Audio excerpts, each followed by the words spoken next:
အားလုံးပဲမင်္ဂလာပါဒီနေ့မှာတော့ကြည်လင်ချင်းရဲ့နေဆွဲများဆိုတဲ့စာအုပ်ကစာပုဒ်လေးကိုဖတ်ပြပေးသွားမှာပဲဖြစ်ပါတယ်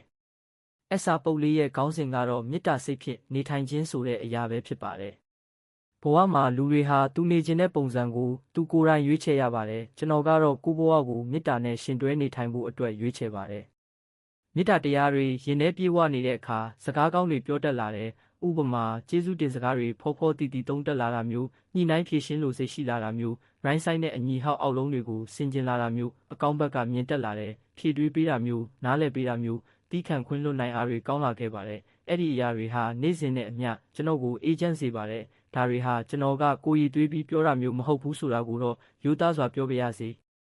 ကြာလုံးနေတဲ့ delivery ကိုစိတ်ရှည်ရှည်ဆောင်ပေးတဲ့စိတ်ထဲကနေတော့မညူစုပဲပေါ့အဲ့လိုလုပ်နေလဲထူးလာတာမှမဟုတ်ပဲ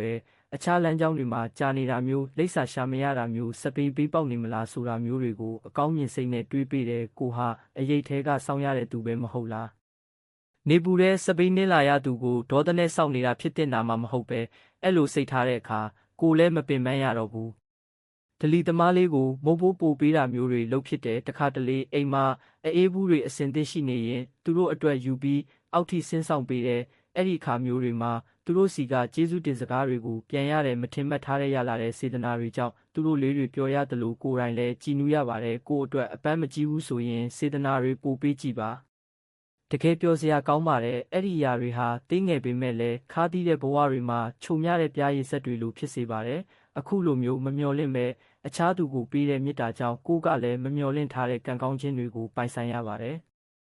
လူတွေကိုမေတ္တာဖြင့်စေတနာထားဖို့ကကြွယ်ဝချမ်းသာနေမှာမဟုတ်ပဲကိုယ့်အတွက်အပန်းမကြီးတဲ့ကိစ္စတွေနဲ့လည်းမေတ္တာပေးလို့ရပါတယ်ဥပမာချွေးနဲ့ရင်းရတဲ့အလုပ်တွေကိုဈေးမစစ်ပဲဝယ်တာကလေးတငယ်နဲ့အသက်ရွယ်ကြီးသူတွေရောင်းတဲ့အရာဆိုမလိုအပ်လဲဝယ်ပေးတာဘတ်စကားစီးတဲ့အခါအလေးပင်နဲ့တက်လာတဲ့သူကိုခုံနေရပေးပြီးကိုကမတ်တက်ရက်ပေးလိုက်တာစသဖြင့်ဒီအရာတွေကအပန်းမကြီးပဲပေးလို့ရတဲ့မေတ္တာတွေပါနောက်ဆုံးဘာမှမပေးနိုင်တဲ့အခါမနာလိုစိတ်ကင်းကင်းနဲ့မူတိတာပွားတာတွေဟာလည်းမေတ္တာပါပဲအခြားသူရဲ့အလှူဒန်းတစ်ခုကိုတွေးတဲ့အခါတာတုခေါ်ပေးတာနေမကောင်းတဲ့တငယ်ချင်းကိုသတင်းမေးတာမွေးနေ့ပို့တွေကိုဆူတောင်းပေးတာနာရီသတင်းတွေကိုကောင်းရာသူပတိလာဖို့ဆူတောင်းပေးတ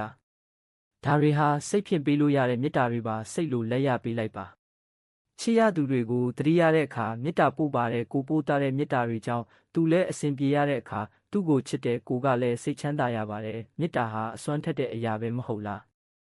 းနေ့စဉ်ဘဝမှာလည်းပြေဝတဲ့မေတ္တာတရားကိုအတွင်းစိတ်မှာတိဆောက်ထားတဲ့အခါဘယ်အရာကိုပဲကြုံရဒေါသတွေမထွက်ရတော့ပါဘူးလူဆိုတဲ့အမျိုးကကိုယ်သဘောမတွေ့တာနဲ့ကြုံရတဲ့အခါဒေါသကချက်ချင်းတုံ့ပြန်တာမျိုးဟာတဘာဝပါပဲဒါကိုမေတ္တာစိတ်ဖြင့်ထိန်းချုပ်နိုင်တာဟာရင့်ကျက်ခြင်းပါကိုမမြင်နိုင်တဲ့တစ်ဖက်မှာတစ်ဖက်လူရဲ့ရင်ဆိုင်ရတဲ့ဘဝကိုမသိနိုင်တာမို့ဒေါသနဲ့ချက်ချင်းတုံ့ပြန်တာမျိုးမလုပ်ပဲမေတ္တာဖြင့်တီးခံကြည့်ပါကိုရှိမှအချိုးမပြေပဲမောင်းနေတဲ့ကားကိုဟွန်တီးပြီးအော်ဟစ်မနေပဲအခုမှအမောင်းတင်နေတဲ့သူဖြစ်နိုင်ကောင်းတာမို့တီးခံကြည့်ပါကိုကားမောင်းစတင်တုန်းကလည်းအဲ့လိုဖြစ်နေမှာပဲမို့ကိုချင်းစာပြီးကူညီလိုက်ပါလွယ်လွယ်လေးနဲ့ထိခိုက်လွယ်ဖြစ်လွယ်နေသူကိုလည်းသူ့ရဲ့ပါဆယ်နေမှာအဖို့ထစ်တွေရှိနေလို့ဖြစ်မှာပါလို့ဖြည့်တွေးပေးလိုက်ပါအရာရာကိုမေတ္တာစိတ်နဲ့နေထိုင်တာဟာတုံးလို့မဟုတ်ဘူးဆိုတာကိုတော့နားလည်ပါဒါဟာကိုယ့်ရဲ့စိတ်ကိုအေးချမ်းစေဖို့ကိုဒေါသရဲ့လှိုင်းတွေအခြားသူကိုမရိုက်ခတ်မိစေဖို့ပဲဖြစ်ပါတယ်တခါတလေမှာကိုမေတ္တာကြောင့်ကိုယ်တိုင်ခက်ခဲရတာတွေလည်းရှိပါတယ်သူအစဉ်ပြေပါစေတော့ဆိုတဲ့စိတ်နဲ့ငွေချေးပေးတာကိုပြန်မဆက်တာမျိုးပေါ့သူ့ကိုချေးပေးလိုက်တာကြောင့်တလားလုံးအသက်ရှူကျက်ရအောင်ချွေတာခဲ့ရပေမဲ့သူကတော့လှုပ်ရက်တာမျိုးပေါ့ဒါကဝမ်းနည်းရပေမဲ့လည်းကိုကမေတ္တာစိတ်နဲ့ကူညီခဲ့တာမို့နောင်တရစရာမလိုပါဘူးတစ်ချိန်ကျရင်လူတွေကသူတို့လှုပ်ရက်ကိုပြန်မှတ်မိလာမှာပါအဲ့ဒီချိန်ကျနောင်တတွေရနေမှာပါကိုကတော့ပေးနိုင်တဲ့မေတ္တာနဲ့ကိုဘဝမှာနှွေးအောင်သာနေထိုင်ပါမပေးနိုင်ရင်မပေးပဲပေးပြီးရင်လည်းပြန်မမျှော်လင့်ပဲနေတတ်ခြင်းဟာမေတ္တာဖြင့်နေထိုင်ခြင်းပါကိုယ်တိုင်လည်းမေတ္တာစိတ်နဲ့နေထိုင်သလိုတပားသူရဲ့မေတ္တာတရားကိုလည်းတမိုးထားလေးစားပါတူကိုခက်ခဲနေချိန်မှာကူညီတာဟာချစ်ချင်းမေတ္တာပါမထီမဲ့မြင်မပြူးမိပါစေနဲ့လူတချို့ကသူတို့ခက်ခဲနေချိန်မှာမေတ္တာဖြင့်ကူညီခဲ့သူတွေကိုမနေ့တနေ့ကမှကိုစီရောက်လာပြီးကောင်းပြသူနဲ့လဲပြစ်တတ်ကြတယ်ဒါကြောင့်ပဲတနေ့မှာတော့မေတ္တာတွေဟာဝစ်လဲပြီးဒုက္ခရောက်ကြရပါတယ်လူတွေကတော့သူတို့ပေးနိုင်တဲ့လောက်ပေးမှာပဲအနည်းနဲ့အများကွာကြမှာပါဒါကိုပို့ပေးတဲ့သူပဲရွေးမယ်လို့ဆုံးဖြတ်ရင်မေတ္တာကစူးတက်ပါတယ်ကို့အတွက်မလုံလောက်ပေမဲ့လည်းသူပေးနိုင်တာကဒါကုန်ပဲမို့နည်းနည်းများများမေတ္တာကိုတန်ဖိုးထားပါကိုယ့်ဘက်ကလည်းပြန်ပြီးကျေးဇူးတုံ့ပြန်ပါ